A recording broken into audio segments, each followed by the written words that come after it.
Voilà, nous allons donc poursuivre notre étude du livre du prophète Joël. Et je voudrais que nous lisions maintenant dans le chapitre 2, verset 12. Chapitre 2, donc verset 12. Maintenant encore, oracle de l'Éternel, revenez à moi de tout votre cœur, avec des jeûnes, des pleurs, des lamentations. Déchirez vos cœurs et non pas vos vêtements. Revenez à l'Éternel, votre Dieu, car il fait grâce.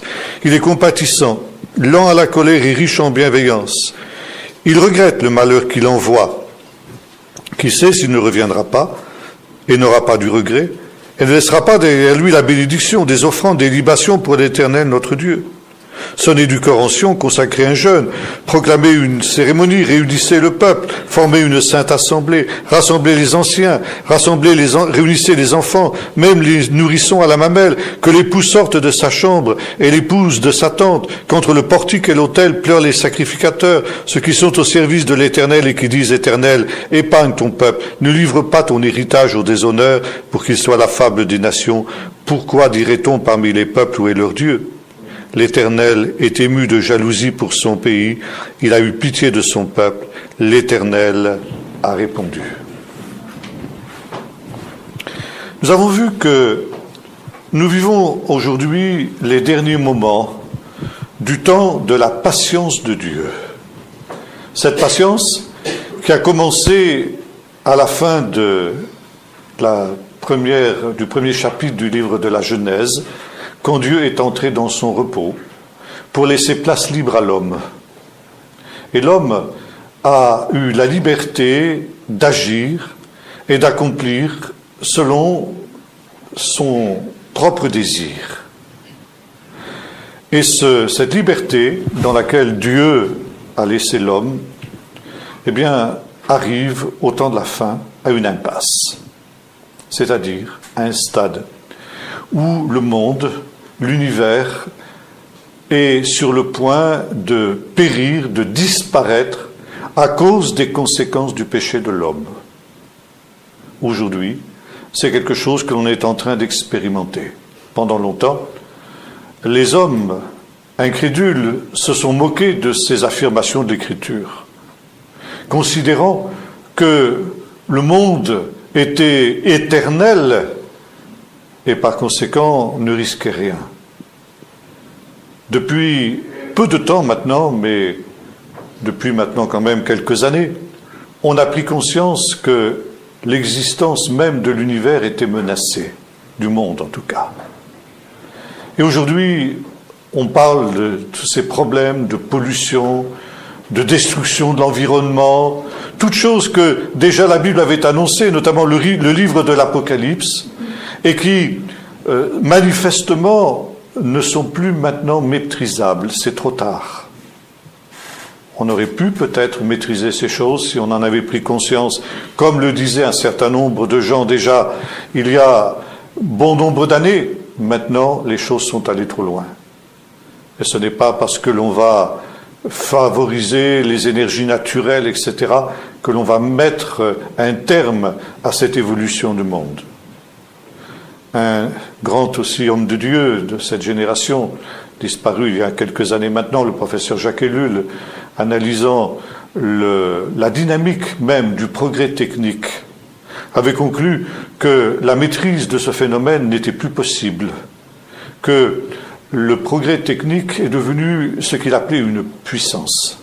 Alors je vais vous expliquer rapidement ce qu'est une puissance, parce que c'est quelque chose qu'il nous faut comprendre. La Bible nous parle des idoles et nous met en garde contre les idoles. L'idolâtrie est pour la Bible un péché essentiel, sinon le péché essentiel de l'homme. Ça veut dire glorifier la créature au lieu de glorifier le Créateur. C'est ça l'essence même de l'idolâtrie. C'est pas forcément d'adorer une statue ou une image. C'est glorifier la créature plutôt que le Créateur. Et lorsque l'on crée une idole dans la Bible, ça se dit un ével. Ével, ça veut dire tout simplement rien, néant. Une idole, c'est donc un néant, ça n'existe pas. Et quand on pose la question à l'apôtre Paul, est-ce qu'on peut manger des viandes sacrifiées aux idoles? Paul répond ceci, c'est indifférent. Parce que quand on a sacrifié une viande à une idole, on l'a sacrifiée à rien du tout, puisque l'idole, ça n'existe pas. Par définition, ça n'existe pas. Et pourtant, dit l'apôtre Paul, faites quand même attention. Parce que s'il est vrai que l'idole, ça n'est rien, derrière l'idole, il y a une puissance démoniaque. Pourquoi? Parce que dès que l'homme sacralise quelque chose qui finalement n'est rien, eh bien, il ouvre la porte à une puissance des ténèbres qui entre dans ce rien-là et qui en fait quelque chose. Et c'est pourquoi l'idole, c'est quand même quelque chose de redoutable, même si ça n'est rien, parce que derrière l'idole, il y a un démon.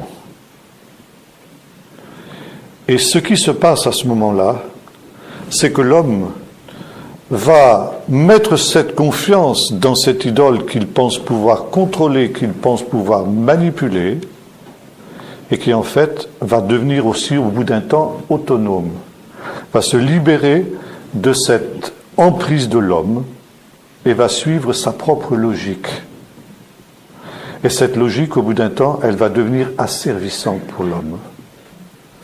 Et de ce qui aurait dû devenir un serviteur va devenir son maître.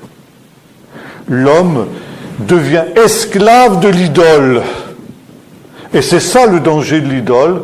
Finalement, l'homme finit par en devenir esclave. Et c'est le contraire, c'est exactement le contraire du vrai Dieu. L'idole te rend esclave, tandis que le véritable Dieu te libère. Je suis l'Éternel qui t'ai libéré d'Égypte et de la maison des esclaves. Dieu est celui qui nous libère de tous les esclavages. Adorer le vrai Dieu, c'est entrer dans la vraie liberté. Adorer une idole, c'est se rendre esclave de l'idole. Et c'est la raison pour laquelle nous avons affaire à des puissances et à des autorités. Il y a une petite légende dans le judaïsme qui est très intéressante à ce sujet. C'est la légende du golem. C'était une légende qui a été créée par un rabbin qui vivait à Prague au XVIe, XVIIe siècle. C'était l'époque où fleurissait encore la Kabbale qui était dans ses derniers stades. Et la légende dit que, au moyen de ces techniques kabbalistiques, le rabbin avait fabriqué une sorte de robot avant la lettre. Il n'était pas question de robot à cette époque-là. Et on appelait ça le golem. Golem, c'est un mot hébreu qui signifie soi-même. En quelque sorte, c'était un double de lui-même. Le golem, c'était un double de lui-même, ce rabbin. Et ce robot, eh bien, il lui faisait tout son travail. Il lui cirait ses chaussures, il lui faisait sa cuisine, il lui nettoyait sa maison. Enfin bref, c'était quelque chose de très utile. Jusqu'au jour où le golem a échappé à son contrôle. Et le golem ne lui obéissait plus. Et non seulement il ne lui obéissait plus, mais il a commencé à prendre l'ascendant sur son maître. Et au bout d'un temps, c'est le maître qui était soumis au robot.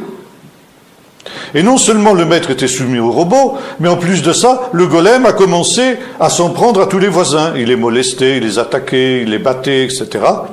Et au bout d'un temps, les voisins du rabbin, écoute, mon ami, ton golem, là, on ne peut plus le supporter, il faut que tu trouves une solution. Et comme le golem, nous l'avons vu, c'était un double de lui-même, le rabbin n'a eu d'autre solution que de se suicider. Et ça, c'est très intéressant, parce que c'est justement un petit peu ce qui se passe avec les puissances. Jésus dénonce les puissances, et parmi les puissances, il y en a une qui a servi les hommes depuis tous les temps. C'est la richesse, nous en avons parlé tout à l'heure. Ce que Jésus appelle d'un mot hébreu le mammon. Le mot mammon, c'est un mot très intéressant. Il est composé d'une racine que nous connaissons bien, le mot amen. Amen, c'est presque pareil en hébreu.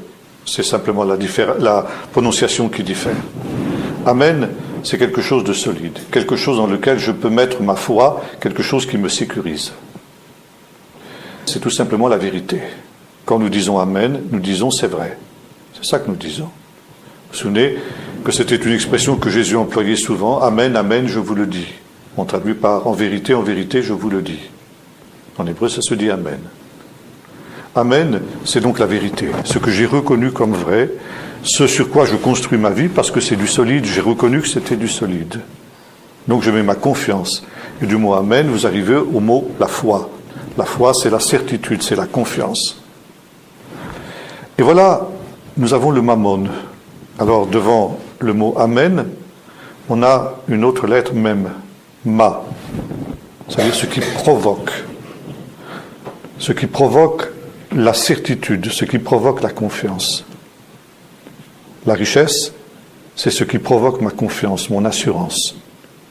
Quand je suis dans la richesse, j'ai de l'assurance, j'ai de la confiance. Comme le mot riche dont nous parlions tout à l'heure, mon âme, tu as beaucoup de biens en réserve pour plusieurs années, j'ai confiance. Et Jésus nous dit, vous ne pouvez pas servir de maître. Vous ne pouvez pas servir Dieu et le mammon, parce que le mammon, c'est l'anti-Dieu. Celui qui se confie dans la richesse ne peut pas se confier en Dieu. Il faut choisir. Et voyez-vous, le mammon, la richesse, l'argent, c'est la même chose aussi. C'est quoi? C'est rien. C'est rien. Au début, l'argent, la richesse, c'était du métal. De l'or, de l'argent, d'où le mot argent, justement, qui est resté, bien qu'on n'emploie plus l'argent. Après, c'est devenu du papier. C'était encore moins. Puis après, c'est devenu des écritures. Le compte en banque, le chèque postal, etc. Et maintenant, on en est au stade de l'argent virtuel. La carte de crédit, la carte bancaire. C'est vraiment le cas de dire, c'est plus rien l'argent. C'est même pas quelque chose que vous pouvez toucher, c'est même pas quelque chose de palpable. C'est vraiment une puissance. Rien, Evel. Mais c'est quelque chose devant lequel les hommes se prosternent. Vous vous souvenez de ce geste qu'avait fait le chanteur célèbre Gainsbourg, qui avait brûlé un billet de 500 francs, à l'époque c'était encore en France, devant toutes les caméras de télévision de France. Scandale dans la France entière. Comment? Il a touché au sacré. Il a touché à notre Dieu, brûlé notre Dieu. Vous vous rendez compte? Avec cet argent, plutôt que de le brûler, il l'aurait donné aux pauvres. Mais il a brûlé.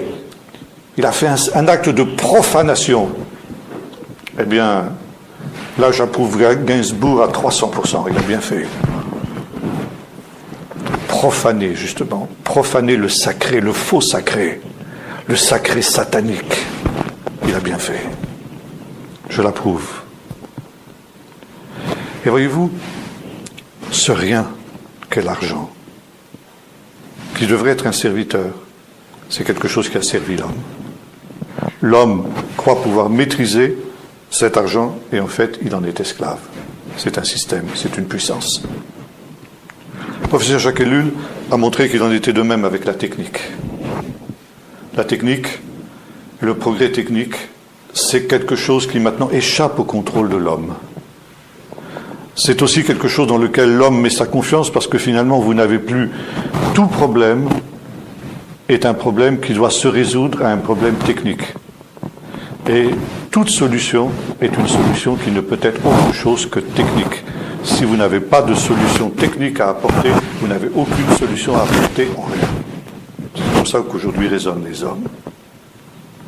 Et précisément, ce progrès technique, qui n'est plus contrôlable, qui n'est plus réversible, nous conduit tout droit à la catastrophe parce qu'il a sa propre logique et il échappe à notre contrôle et il nous conduit dans un mur, droit dans un mur que nous ne pouvons plus éviter. Et par conséquent, nous arrivons, ne serait-ce que pour cela, à la fin d'une époque, à la fin d'une période. Le temps où justement le monde s'autodétruit, parce qu'il est contrôlé par les puissances des ténèbres, par les puissances sataniques, par cette nuée de sauterelles qu'a évoqué ici le prophète et dont nous avons parlé tout à l'heure. Ces réalités, ces multiples gadgets techniques sont semblables à ces sauterelles et sont en train de nous dévorer et nous ne nous en rendons pas compte, parce que nous avons l'impression qu'ils nous rendent service. Et le professeur a fait le parallèle entre ces gadgets techniques et le péché. Pourquoi pêche-t-on? Pourquoi l'homme peut-il être assez fou pour pécher? Parce qu'il faut être fou, nous l'avons dit ce matin, pour pécher. Et pourtant nous péchons tous. Ça veut dire que nous sommes tous des insensés. Pourquoi pêche-t-on? Pour deux raisons. Parce que, soit ça nous apporte une satisfaction immédiate, soit ça nous évite des efforts ou des mots immédiats. Voilà les deux raisons pour lesquelles nous péchons. Or, pourquoi nous confions-nous dans le progrès technique? Pour ces deux raisons-là aussi. Parce que le progrès technique nous apporte une satisfaction immédiate, un plaisir immédiat, et puis nous évite des efforts, des difficultés et des réalités pénibles, disons les choses comme ça. Or, l'homme est insensé quand il pêche parce qu'il ne s'attache qu'à l'immédiat. Et il ne se rend pas compte que le péché ensuite nous présente la note. Et la note, elle peut venir des années plus tard. Mais finalement, quand beaucoup plus tard, on est amené à passer à la caisse, on se rend compte qu'on a été des insensés de péché. Le jeune qui commence à se droguer, par exemple, il éprouve un plaisir immédiat en se droguant. Et il ne veut pas voir, il ne veut pas réaliser que plus tard, eh bien, il va se trouver dans un état de dépendance par rapport à la drogue qui va le détruire, mais il sera trop tard. Le jeune, ou moins jeune, qui n'est pas sérieux par rapport au mariage, obtient aussi une satisfaction immédiate. Mais il ne se rend pas compte qu'il est en train d'hypothéquer toute sa vie future, toute sa vie familiale future. Et voyez-vous, le progrès technique agit exactement de la même manière. Nous avons des voitures luxueuses qui nous permettent de nous déplacer à toute vitesse, qui sont en train de polluer l'atmosphère, qui sont en train de la détruire. Ces mêmes voitures, elles exigent déjà un tribut formidable avec les accidents mortels. Tous les ans, il y a en France l'équivalent d'une ville moyenne rayée de la carte par les accidents de voiture. Et ça, on n'en prend pas conscience ou on ne veut pas le voir. Et si on dit, mais voilà, c'est quand même un Moloch auquel nous sacrifions, comme le faisaient les peuples païens autrefois, qui sacrifiaient leurs enfants à ces idoles païennes, qui les mettaient à mort, les sacrifices humains. Nous sacrifions l'équivalent d'une ville entière pour le Moloch et la voiture. On me dit, ah mais mon pauvre monsieur, c'est la rançon du progrès. Eh bien oui, voilà, exactement. C'est la rançon du progrès. Le progrès nous donne une satisfaction, mais en échange, tu dois payer. Tu dois payer de la vie de tes enfants. Alors, qu'est-ce que nous allons faire? Nous allons marcher en charrette à âne maintenant? Non. Parce que nous-mêmes, qui avons conscience de ces choses, nous en sommes prisonniers. Nous ne pouvons pas faire autrement. Alors, si nous ne pouvons pas faire autrement, ça veut dire quoi? Ça veut dire que nous sommes esclaves. Ayons l'honnêteté de le reconnaître. Parce que le reconnaître, c'est le premier pas de la libération. Ça veut dire que justement, là aussi, eh bien, nous ne pouvons pas faire autrement, mais nous pouvons faire le minimum. Essayer de faire le minimum. C'est déjà un acte de libération. Et ceci, justement, on pourrait multiplier toutes sortes d'exemples. Voyez-vous, ce qui est dramatique dans notre temps, c'est que tous ces systèmes-là s'interpénètrent, s'interconnectent. Et c'est une véritable toile d'araignée dans laquelle nous sommes pris, nous sommes esclaves. Nous sommes dans un état d'esclavage. Et c'est pour ça aussi que nous, en tant que chrétiens, nous ne pouvons pas échapper entièrement à ces esclavages. Et nous soupirons aussi après le retour du Seigneur. Parce que le jour de l'Éternel, nous parlons justement ici avec le prophète Joël, et ce jour nous libérera de cet esclavage. Mais il est vrai que pour beaucoup de nos contemporains, et même pour beaucoup de chrétiens, qui sont des chrétiens tièdes et des chrétiens assoupis, ces chaînes dorées, nous les aimons. Que dis-je, nous les aimons? Nous les adorons. Et beaucoup de chrétiens les adorent, ces chaînes dorées. Et ils ne veulent pas être libérés.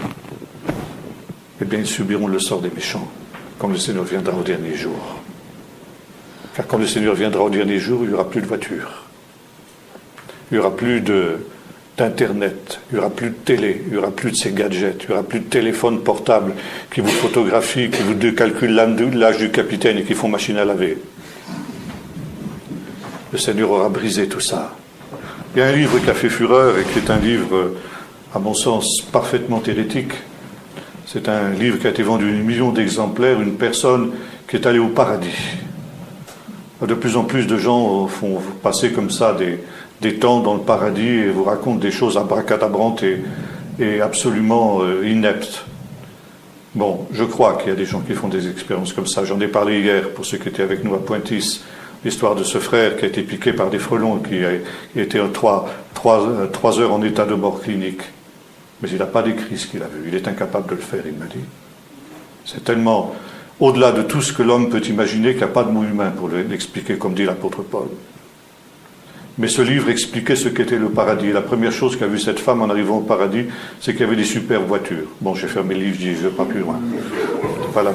C'est pas la peine d'aller plus loin. Il n'y aura pas des choses comme ça. Le Seigneur ne va pas glorifier nos idoles. N'est-ce pas? Alors, si le Seigneur n'intervenait pas, eh bien le monde courait à sa perte.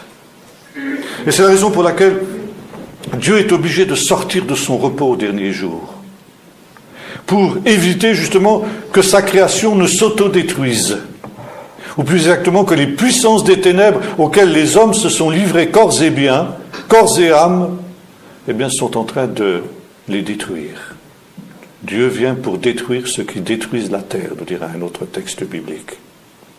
Et nous sommes, à l'heure où nous parlons, dans les derniers instants de ce temps de la patience de Dieu. Dieu attend jusqu'à l'extrême limite, et l'extrême limite, c'est 2 choses, c'est l'endurcissement des impies, quand il est évident que les impies sont tellement endurcis qu'ils ne veulent pas se repentir, c'est plus la peine d'attendre. Pourquoi Dieu attendrait-il encore? Et puis la deuxième, nous en parlions tout à l'heure, c'est le fait que même les justes risquent d'être entraînés par l'égarement des impies. Et c'est la raison pour laquelle Dieu, à cause des élus, nous avons cité le texte tout à l'heure, est obligé d'abréger ses jours. Et maintenant nous arrivons à ces 2 stades où nous voyons justement l'endurcissement des impies. Tous les serviteurs de Dieu avec lesquels j'ai l'occasion de parler nous disent tous que l'évangélisation, c'est quelque chose qui devient de plus en plus difficile. Les hommes n'écoutent plus la parole de Dieu. Nous en avons parlé la dernière fois aussi quand nous sommes venus ici le mois dernier. Et pour essayer de faire passer l'évangile, on est aujourd'hui amené à employer toutes sortes de moyens de subterfuge, d'employer les moyens humains, les moyens techniques, l'image, la télé, les mimes, les théâtres, les concerts, les scénettes et tout ce que vous voudrez, on en a parlé, qui sont contraires à ce qu'est la parole de Dieu. Alors on a l'impression d'avoir du succès. Bon, on peut rassembler, si vous faites un concert rock ou une comédie musicale chrétienne, vous pouvez effectivement rassembler plusieurs centaines de personnes, encore aujourd'hui. Tandis que si vous annoncez une bonne vieille réunion d'évangélisation, si vous avez 5, 6, 12 personnes, c'est le réveil à ce moment-là. Pourquoi? Parce que nous nous y prenons mal? Parce que nos églises ne sont pas dans le vent, etc. Non. Tout simplement parce que les hommes sont devenus durs d'entendement. Tout simplement parce que les hommes sont conditionnés par ces sauterelles, par ces puissances des ténèbres dont il est question ici. Alors, il ne faut pas s'en étonner. Par conséquent, parce qu'il viendra un temps, la Bible nous le dit, où les hommes se détourneront de la saine doctrine. Ils auront la démangeaison d'entendre des choses agréables. Ils détourneront l'oreille de la vérité et se tourneront vers des fables. Alors qu'est-ce que nous allons faire? Nous allons faire comme des camelots qui ont une marchandise périmée et qui vont faire des lots. Vous savez, on fait des lots pour fourguer la marchandise qu'on n'arrive pas à acheter. Alors on la brade avec des prix cassés. Alors voilà, on fait pareil pour l'Évangile. Un article complètement dévalué. ce qui est d'ailleurs une insulte aux choses de Dieu. La parole de Dieu est précieuse. La parole de Dieu a sa valeur, une valeur plus précieuse que l'or. Et par conséquent, nous ne devons pas dévaluer la parole de Dieu. Les hommes la rejettent, les hommes n'en veulent pas, c'est leur affaire, c'est pas la nôtre. Dieu n'a jamais dit « vendez bien ma camelote », il a dit « soyez mes témoins ». En toute circonstance, en toute occasion, favorable ou non. Et Paul disait à Timothée « prêche la parole ». Il ne disait pas « fais des spectacles », il ne disait pas « fais des pantomimes », des clowneries. Certaines églises en sont arrivées là. Mais prêche la parole. Et si justement la parole est rejetée, c'est le signe que nous arrivons au temps de la fin. Et précisément, le deuxième aspect, c'est aussi le fait que les justes risquent d'être entraînés par l'égarement des impies. Nous avons tous des combats. Et si vous n'en avez pas, alors je vous plains. Ou bien vous êtes inconscient, et c'est très grave. Ou bien alors vous êtes déjà vaincu. C'est pour ça que vous n'avez plus de combat. Mais si nous sommes vraiment des enfants de Dieu, alors nous avons des combats. Et des combats de plus en plus durs, de plus en plus difficiles. Et ça aussi, vient un temps où nous disons, Seigneur, c'est plus possible, je vais lâcher. Alors le Seigneur dit, bien oui, justement, maintenant est le temps où je vais me lever pour abréger ces jours, pour que les justes ne succombent pas. Et ça, c'est quelque chose qui doit nous encourager aussi. Donc, le jour de l'Éternel.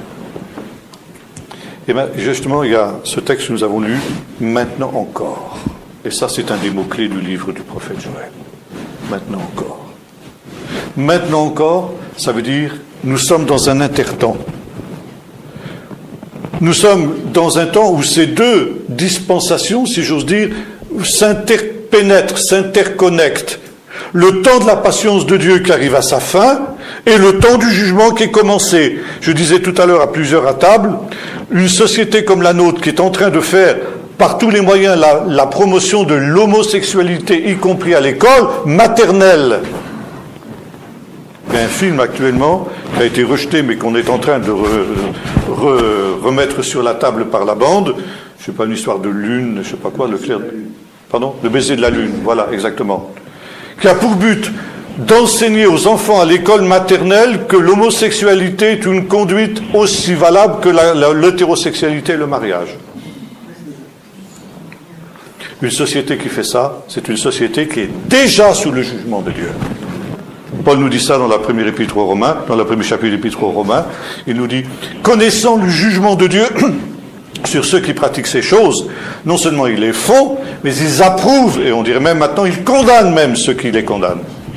Non seulement ils approuvent ceux qui les font, mais ils condamnent les autres. Il y a déjà des pasteurs en Suède qui se sont retrouvés en prison pour avoir dénoncé l'homosexualité. Et ça, Paul nous dit, ils sont déjà sous un jugement de Dieu. Dieu les a livrés. Par contre, nous sommes déjà ici dans cette interconnexion de ces deux temps. La fin de la patience de Dieu et le début du temps des jugements de Dieu. Et tous ces catastrophes auxquelles nous assistons, sont aussi ces signes. Nous retrouvons déjà ces signes dont nous parlons ici, que nous avons évoqués tout à l'heure dans le livre du prophète Joël. Et voilà, il dit, maintenant encore. Ça veut dire dans ce temps où il est tard, très tard. Mais il n'est pas encore trop tard. Maintenant encore, revenez à moi de tout votre cœur. Un ultime temps de grâce. Ça veut dire, comme cet ultime temps que Dieu avait donné lorsque Noé était entré dans l'arche avec tous les animaux, et que pendant 7 jours encore, Dieu avait laissé ouverte la porte de l'arche avant de la fermer lui-même. Ce n'est pas Noé qui a fermé la porte, c'est Dieu. Par conséquent, il a laissé encore un dernier temps. Maintenant encore. Maintenant encore, revenez à moi de tout votre cœur. Non pas d'une manière superficielle, en déchirant vos vêtements. Ça peut se faire, c'est facile. Mais déchirer vos cœurs, c'est beaucoup plus difficile. On est aussi dans cette situation Ou d'ailleurs, j'en ai parlé la dernière fois, le mot repentance maintenant est banni de la plupart de nos églises, même de nos Bibles. Les Bibles modernes ont supprimé le mot repentance, comme elles ont supprimé le mot péché, c'est merveilleux. Nous ne sommes plus des pécheurs, mes frères et sœurs. Nous ne sommes plus des pécheurs. Non, c'est fini. C'était autrefois, ça. Maintenant, nous ne sommes plus des pécheurs. C'est pourquoi nous sommes tous plus que vainqueurs. L'armée du Seigneur est une armée qui va de victoire en victoire, n'est-ce pas? Voilà. Alors, déchirer son cœur, ça c'est autre chose. Et on ne veut pas déchirer son cœur. On ne veut pas se remettre en question. On ne veut pas se sanctifier dans la présence du Seigneur. Alors on cherche toutes sortes de recettes. On se rend bien compte que les choses ne vont pas. On se rend bien compte que les églises périclitent. Mais on cherche des recettes. On cherche des recettes pour essayer de remédier à ça. Qu'est-ce qui ne va pas? C'est qu'on n'est pas tout à fait au goût du jour. L'Église, c'est quelque chose de vieillot. Alors il faut que nous nous mettions à la portée des gens de notre temps, il faut que nous soyons tout à tous. Aujourd'hui, tout le monde fait de la télé, n'est-ce pas? Tiens, alors faisons de la télé, nous aussi, l'Église. Comme ça, au moins, on va toucher le monde. Le monde, maintenant, les jeunes du monde, ce qui les intéresse, c'est le rock. Alors faisons aussi des concerts rock. On va attirer les jeunes. Et ça, c'est le commencement et la fin de la sagesse de l'Église. Ça veut dire un suivisme lamentable de ce qui se fait dans le monde. Au lieu d'être une église prophétique, ça veut dire une église qui est en avance sur le monde. Les prophètes sont des gens qui sont toujours en avance sur leur temps. Nous courons comme des misérables, comme des vieux coureurs qui n'ont plus de souffle. Nous courons derrière un monde qui va de plus en plus vite et que nous avons toujours de plus en plus de mal à suivre. Et nous faisons une pâle imitation de ce qui se fait dans le monde. Car je ne suis pas un adepte du rock du tout. Mais je suis bien persuadé que les rockers chrétiens sont loin de valoir sur le plan de talent les rockers qui viennent dans le monde. Ça veut dire que nous donnons de minables spectacles qui imitent minablement ce qui se fait dans le monde. Alors faut pas s'étonner. Mais c'est des recettes, vous comprenez. Il y avait une personne qui disait il y a quelque temps de cela, le réveil qui vient, je vous en parlais tout à l'heure du réveil qui vient. Le grand réveil qui vient, celui qui est prophétisé par Joël. Dans les derniers temps, dit Dieu, je répondrai de mon esprit sur toute chair. Alors il y a un réveil qui vient, frères et sœurs, réjouissons-nous. Nous sommes en route vers un formidable réveil. Et ce réveil, il va venir, nous disait cette sœur-là, par la louange. C'est formidable, vous comprenez? Pas de prix à payer. Pas besoin de se remettre en question. Pas besoin de se repentir. Pas besoin de se sanctifier. Simplement louer le Seigneur. Dans, évidemment, les rythmes et les chansons du monde. Hein. Il y en a une autre qui disait dernièrement, c'était en Corse quand j'étais là-bas, disait, mais il faut revenir au Shabbat. Quand nous reviendrons au Shabbat, le Seigneur va envoyer le grand réveil. C'est ça, c'est à cause de ça, parce que l'Église a transformé le Shabbat au dimanche, c'est pour ça que nous sommes dans cette situation aujourd'hui. Revenons au Shabbat, et le Seigneur va nous bénir. D'ailleurs, depuis que je respecte le Shabbat, le Seigneur m'a tellement béni que je me suis dit que ça va être la bénédiction pour l'Église. C'est une recette. C'est une recette. Ça t'évite de déchirer ton cœur. C'est une manière de déchirer tes vêtements. Et tu vas d'ailleurs déchirer à ce moment-là l'Église du Seigneur, parce qu'en revenant au Shabbat, tu vas introduire de nouvelles divisions dans l'Église.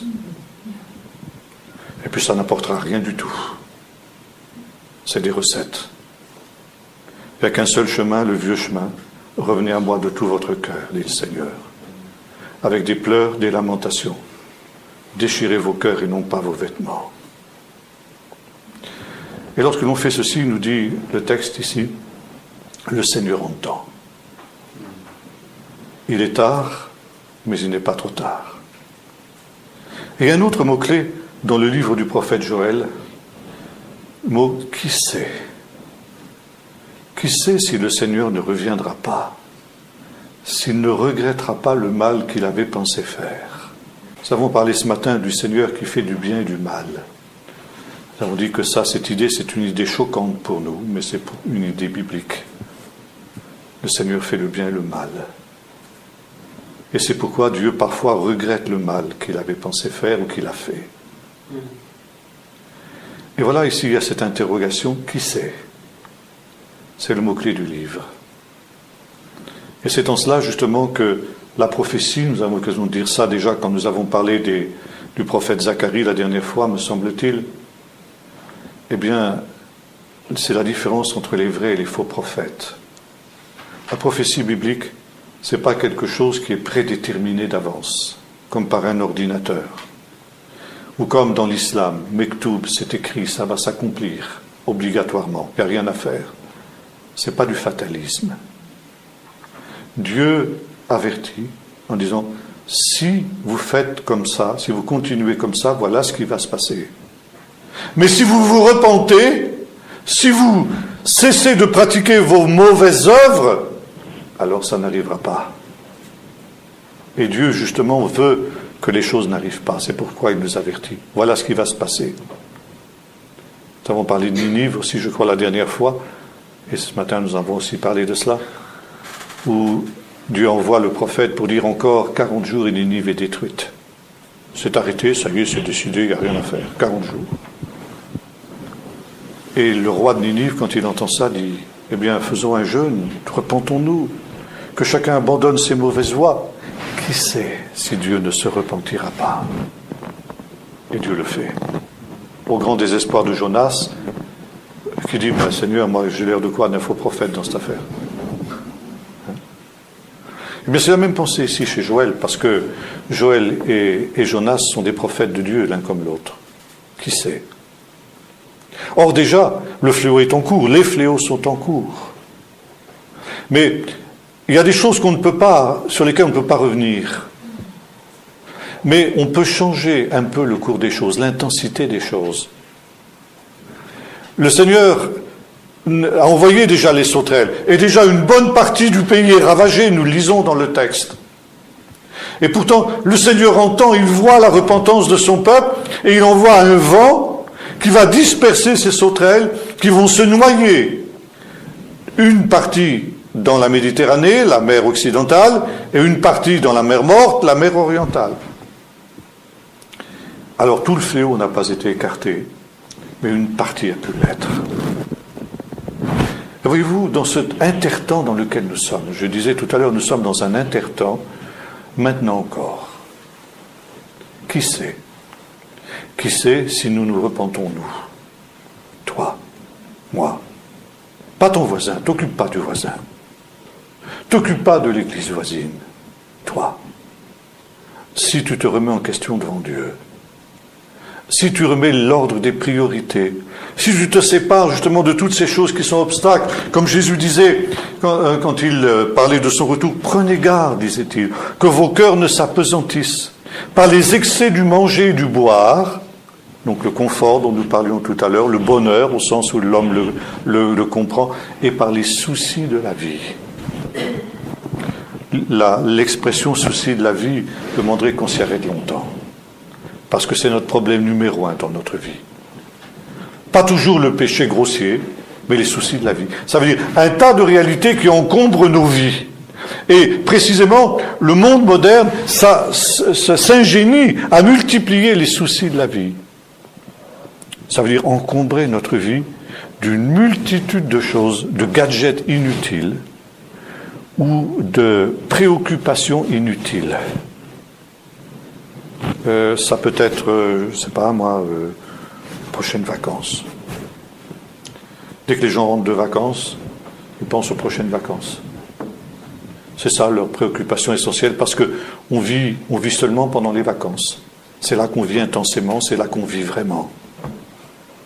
Et un pasteur de mes amis, qui est pasteur dans la région parisienne, me disait que quand les gens rentrent de vacances, à la fin du mois d'août, début septembre, il faut plusieurs semaines pour remettre l'église sur les rails, disait-il. Parce que les gens, pendant les vacances, ont pris des mauvaises habitudes. Et ça, beaucoup de pasteurs peuvent le dire. Ça fait partie des soucis de la vie. Soucis de la vie, la réussite. la réussite dont elle est professionnelle, une promotion. Alors on vise une promotion. La réussite des enfants aux examens. Moi je ne dis pas que ce n'est pas important, faites pas dire ce que je ne dis pas. Mais disons, ce sont des choses qui deviennent premières dans la vie des gens. Les soucis de la vie, c'est ce à quoi Marthe était astreinte, vous vous souvenez. Quand le Seigneur lui dit, Marthe, Marthe, tu t'agites pour une foule de choses inutiles. Une seule chose est nécessaire. Et Marie a choisi la bonne part. Or, choisir la bonne part, ce n'est pas quelque chose qui est évident. Choisir la bonne part, c'est apprécier justement ce qui sont nos préoccupations. Je vais vous donner un petit exemple, je ne sais pas si j'en ai parlé ici. J'étais dans une église dans le sud de la France il y a quelque temps de cela. Un dimanche matin, après le culte, une sœur est venue me voir, m'a remercié. Et bon, elle me dit, le sujet que vous avez annoncé pour cet après-midi, ça m'intéresserait, mais je ne pourrais pas être là. Parce que vous comprenez, j'ai l'anniversaire de ma petite fille de 2 ans. Je dis, mais c'est pas possible. L'anniversaire de sa petite fille de 2 ans l'empêche de venir écouter la parole de Dieu et de plus quelque chose qui l'intéresse. Quand on raisonne comme ça, on montre qu'on a choisi. On a choisi le monde contre Dieu. Sa petite fille de 2 ans, elle a besoin de tout son après-midi pour fêter son anniversaire. La petite fille qui ne sait même pas qu'elle a 2 ans, à 2 ans, elle n'est même pas consciente que c'est son anniversaire. Elle commence seulement à prendre conscience. Et on sacrifie les choses de Dieu simplement pour fêter un anniversaire d'une petite fille de 2 ans. On montre qu'on a choisi les soucis de la vie contre Dieu. Quelqu'un me disait aussi, mais un pasteur me disait, bien, il y a un match important ce soir à la télé, alors il y aura moins de monde à la réunion ce soir. Ah oui, qu'est-ce que vous voulez? Là aussi. Un match important à la télé, c'est plus important que la parole de Dieu. Ça montre qu'on a choisi les soucis de la vie contre Dieu. Et d'autres disaient, moi je ne viens plus aux réunions de semaine parce que j'ai du mal à me garer. Du mal à trouver une place de parking. Et je pourrais multiplier les exemples comme ça. Des petites choses, mais qui montrent l'état spirituel du peuple de Dieu dans ces temps. Ça veut dire tout simplement l'état de tiédeur spirituelle qui était dénoncé par Jean dans l'Apocalypse.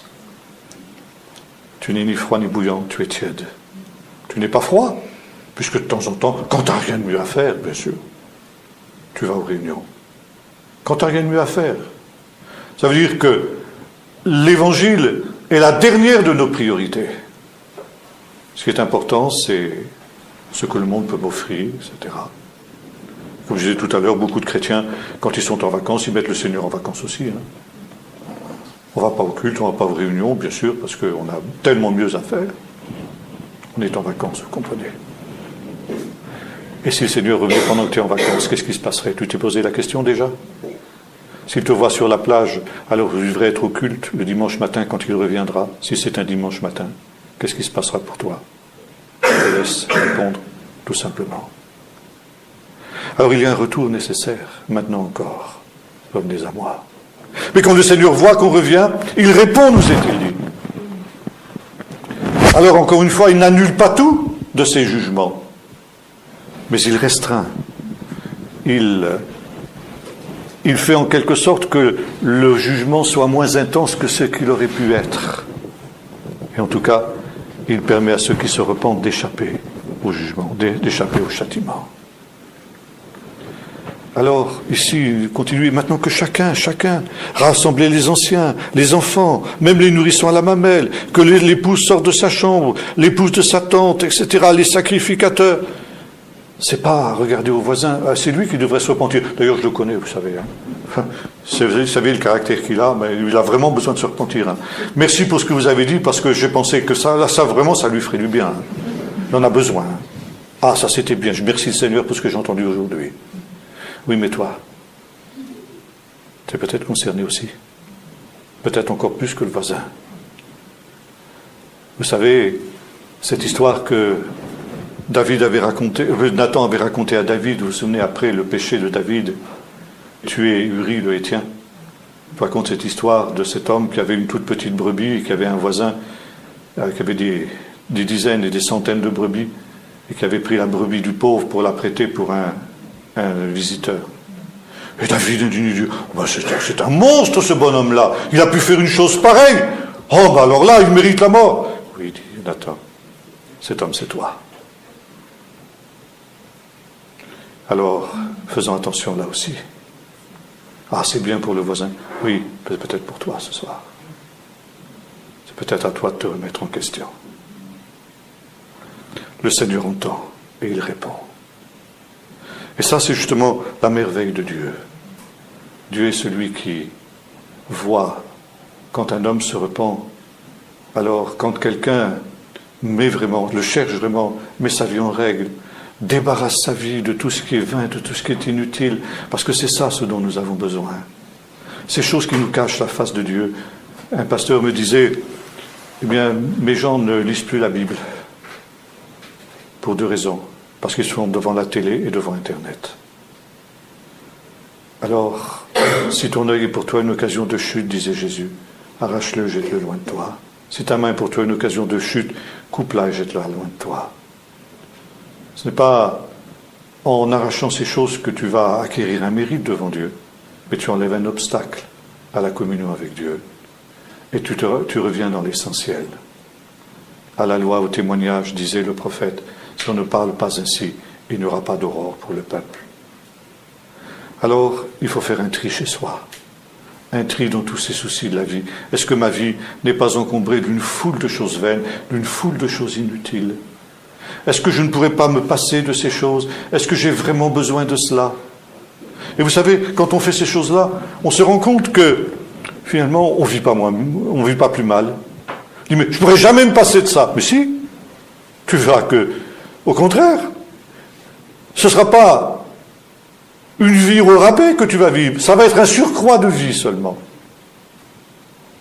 Vous savez, quand on passe son temps, comme c'est le cas aujourd'hui dans bien des familles, où chacun a la télé dans sa chambre, et puis chacun regarde la télé dans sa chambre, il n'y a plus d'échange dans la famille, il n'y a plus d'échange dans le couple. Ça explique aussi pourquoi des couples se brisent aussi, parce qu'il n'y a plus d'échange.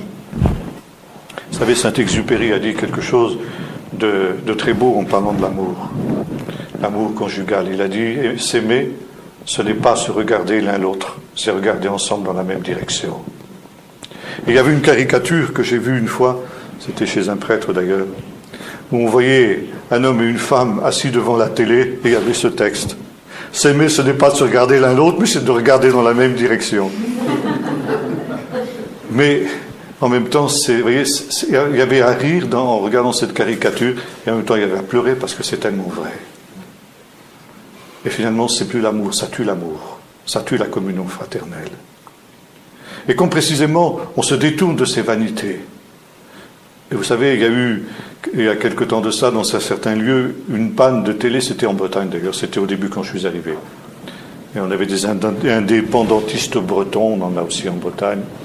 On a en Corse, on a en Pays Basque, mais on a aussi en Bretagne. Ils avaient fait sauter un pylône de télé. Et pendant plusieurs semaines, le centre de la Bretagne a été privé de télé. Au début, les gens étaient furieux. Puis après, ils ont dit, mais c'est merveilleux. On a retrouvé la cohésion de la famille, on échange le soir, on parle, on lit, on discute, etc. Eh oui, c'est un surcroît de vie.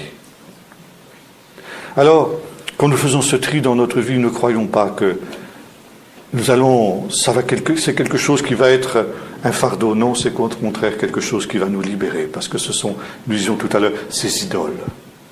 Ces soucis de la vie, ce sont ces idoles qui nous rendent esclaves des puissances qui sont autour de nous. Alors n'hésitons pas à faire ces choses. Maintenant, je voudrais avancer un peu parce que et arriver justement au chapitre 3. Chapitre 3, où il est question justement de ce grand réveil. Je parlais tout à l'heure. Après cela, je répandrai de mon esprit sur toute chair. Vos fils, vos filles prophétiseront, vos anciens auront des songes, les jeunes gens auront des visions, même sur les serviteurs et sur les servantes dans ce jour-là. Dans ces jours-là, je répandrai mon esprit, je ferai paraître des prodiges dans le ciel, sur la terre, du sang, du feu, des colonnes de fumée. Le soleil se changera en ténèbres, la lune en sang. Arrivé du jour de l'Éternel, ce jour grand et redoutable. Alors, quiconque invoquera le nom du Seigneur sera sauvé, car sur la montagne de Sion et à Jérusalem, il y aura des rescapés, comme l'a dit l'Éternel, et ceux que l'Éternel appellera seront parmi les survivants. Cette prophétie, vous le savez bien, a été citée par l'apôtre Pierre le jour de la Pentecôte. Il a dit, c'est ce qui a été annoncé par le prophète Joël. Et à partir de ce moment-là, a eu lieu l'effusion de l'Esprit. Le premier réveil qui a eu lieu dans l'Église ancienne était un réveil de l'Esprit de Dieu. Cette effusion de l'Esprit de Dieu, les apôtres avaient le sentiment qu'ils étaient en train de vivre la prophétie de Joël, ce qui a permis à Pierre de conclure, nous sommes donc dans les derniers temps. Et collant cette prophétie de Joël, Pierre a dit, repentez-vous et convertissez-vous pour le pardon de vos péchés, et vous recevrez aussi la promesse du Seigneur, car cette promesse est pour vous. Par conséquent, ce signe qui était le signe de la venue du jour de l'Éternel, puisque nous avons lu ici, cette effusion de l'Esprit aura lieu avant le jour de l'Éternel, ce sera le signe avant-coureur du retour de l'Éternel. Alors à ce moment-là, la conclusion, si vous voyez ces choses, nous en parlions ce matin, alors repentez-vous et convertissez-vous pour le pardon de vos péchés. C'est la conclusion à laquelle arrive l'apôtre Pierre.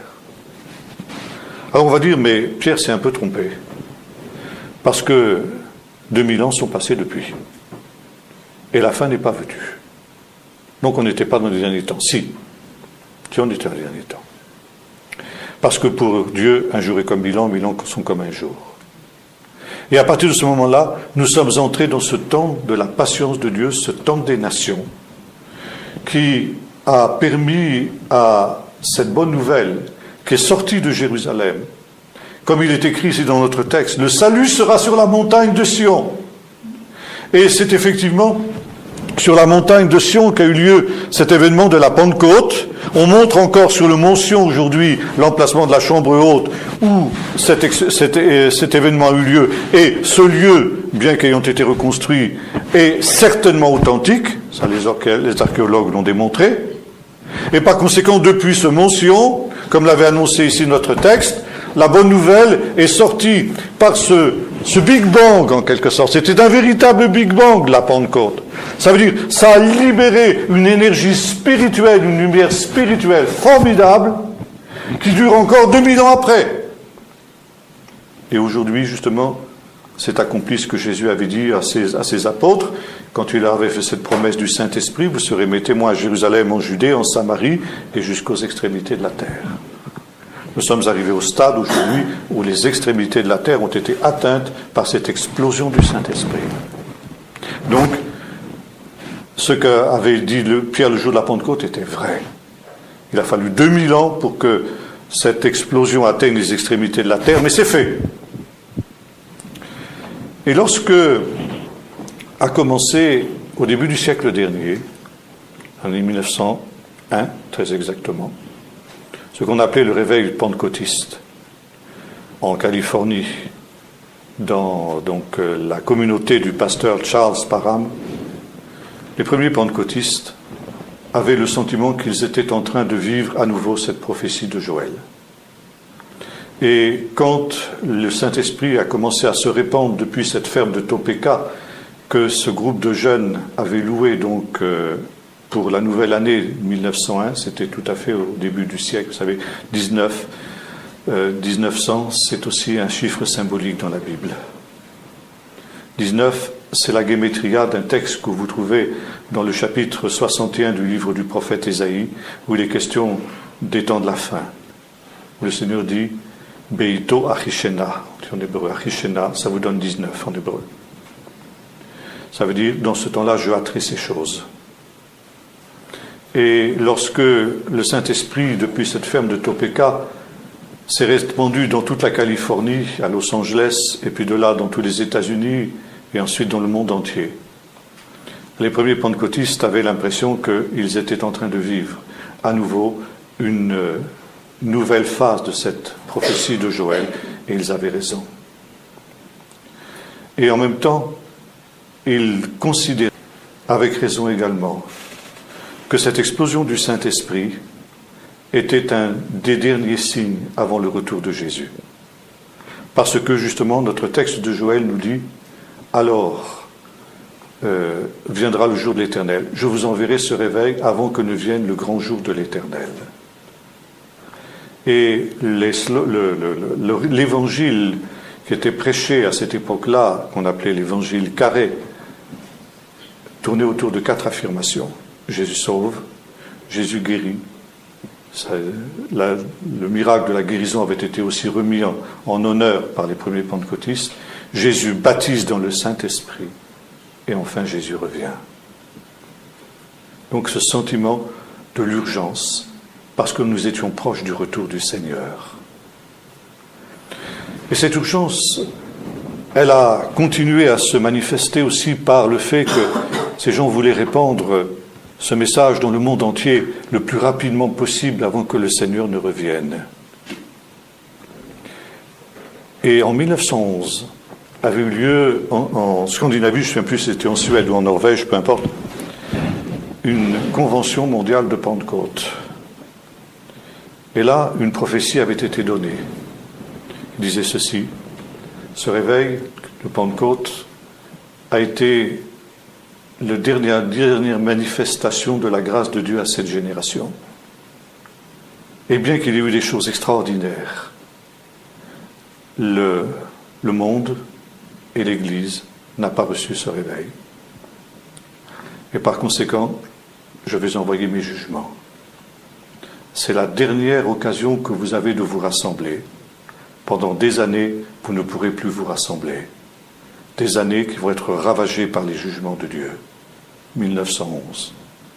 3 ans plus tard, 1914, est intervenue la Première Guerre mondiale. Et comme l'annonçait cette prophétie, les conventions de Pentecôte n'ont plus pu avoir lieu jusqu'à la fin de la guerre. Et le grand docteur de la Pentecôte, qui était Donald G., déclarait ceci: à partir de la fin de la Première Guerre mondiale, les choses n'ont plus jamais été ce qu'elles étaient. Le réveil de Pentecôte a perdu de son intensité et de sa puissance. Il avait connu l'avant et il avait connu l'après. Nous avons tous connu l'après, n'est-ce pas? Personne d'entre nous n'a connu le début du siècle. Et nous n'avons pas de recul suffisant pour voir la différence entre l'avant et l'après. Nous avons pris le train en marche quand le train était déjà en train de ralentir. Et pour nous, la vitesse à laquelle va le train, c'est sa vitesse normale. Mais ceux qui avaient pris le train au début disaient non, le train il a ralenti. Et après la Deuxième Guerre mondiale, il en a été de même. Le train a encore ralenti. Et aujourd'hui, le train, eh bien, il est pratiquement en panne. Alors, d'aucuns de nous dire, mais c'est rien. Le grand réveil qui a été annoncé ici par Joël, il est encore à venir.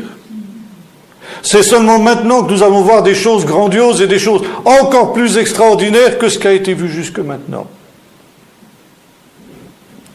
Alors, bon, je voudrais qu'il en soit ainsi. J'ai cru. Ça fait 50 ans que j'entends parler de ce grand réveil qui vient. Mais je crains hélas que ceux qui parlent ainsi ne soient dans une dangereuse illusion. Ce qui est certain, c'est que ce réveil a eu lieu, comme le prophète l'avait annoncé. Jeunes gens ont eu des visions, les vieillards ont eu des songes, les sacrificateurs, les servantes. Puis, à partir des années, la fin des années 60, c'est-à-dire après la guerre des 6 jours, toutes les églises ont été touchées, y compris l'église catholique. Et aujourd'hui, eh bien, ces réalités sont en train de s'essouffler. Et je pense qu'effectivement, maintenant nous entrons dans un autre temps, parce que c'est ce que la Bible annonce, un temps d'apostasie. un temps de tiédeur spirituelle. Nulle part dans la Bible, je ne lis que le Seigneur viendra dans un temps de grand réveil. Alors beaucoup nous disent, non, il viendra après le grand réveil. Mais maintenant, nous avons des moyens extraordinaires de diffusion de l'Évangile que l'apôtre Paul n'avait pas. Nous avons la télé, la radio, nous avons Internet, nous avons un tas de moyens pour diffuser l'Évangile. Nous allons pouvoir faire infiniment mieux que l'apôtre Paul. Ah oui, moi j'attends de voir. Ça fait déjà pas mal de temps qu'on a ces moyens extraordinaires.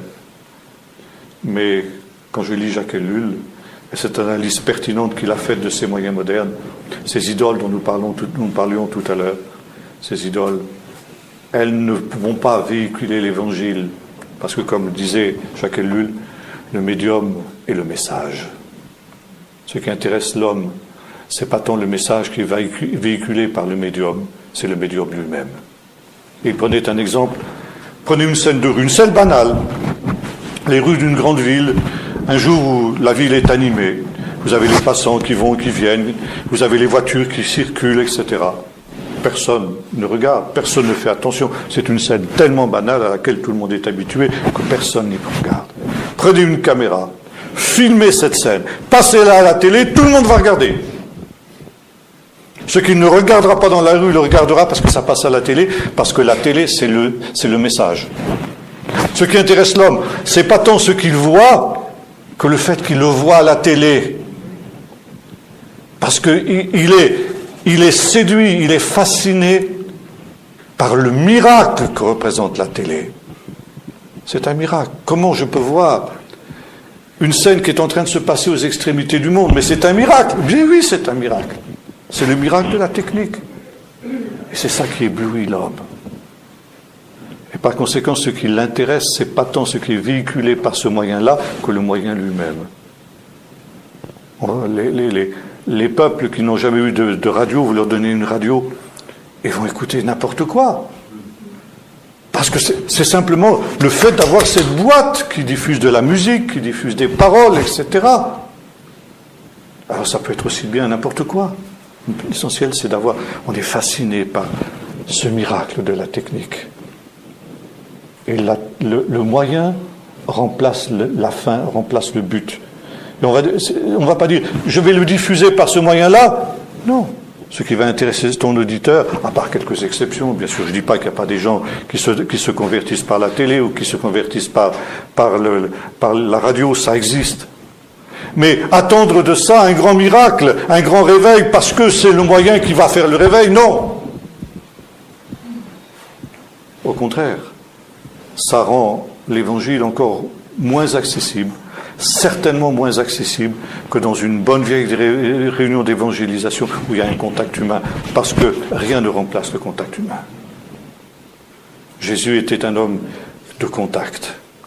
Quand il guérissait les malades, il leur imposait les mains. Le lépreux qui était un paria, il le touche avant de le guérir. Ça veut dire, il montre un contact humain, une communion que vous n'avez pas dans les médias. C'est impossible. Alors encore une fois, je ne dis pas que le Seigneur ne peut pas employer ces moyens-là, mais ils seront beaucoup moins efficaces que la prédication directe de la parole. Je vais m'arrêter là pour cet après-midi. Nous allons reprendre ce thème du grand réveil ce soir parce que je crois que c'est important avant de conclure. Je vais simplement demander au Seigneur sa grâce sur nous avant que nous n'allions nous aérer un peu. Seigneur notre Dieu, nous réalisons que nous vivons dans ce temps intermédiaire, cet intertemps, où tu dis maintenant encore. Ce temps où ta patience touche à sa fin. Ce temps où le jugement est déjà commencé. Ce temps, Seigneur, où tu as donné aux hommes, par l'intermédiaire de ce réveil que tu avais prophétisé par la bouche de Joël, tu leur as donné un dernier avertissement. En répandant ton esprit sur toute chair, partout ce réveil du Saint-Esprit qui s'est manifesté durant le siècle qui vient de s'écouler. Ce siècle était le 19e, où tu avais dit, Seigneur, que dans ce temps tu as atterré ces choses. Seigneur, nous réalisons que le temps de ta grâce est quasiment fini pour beaucoup.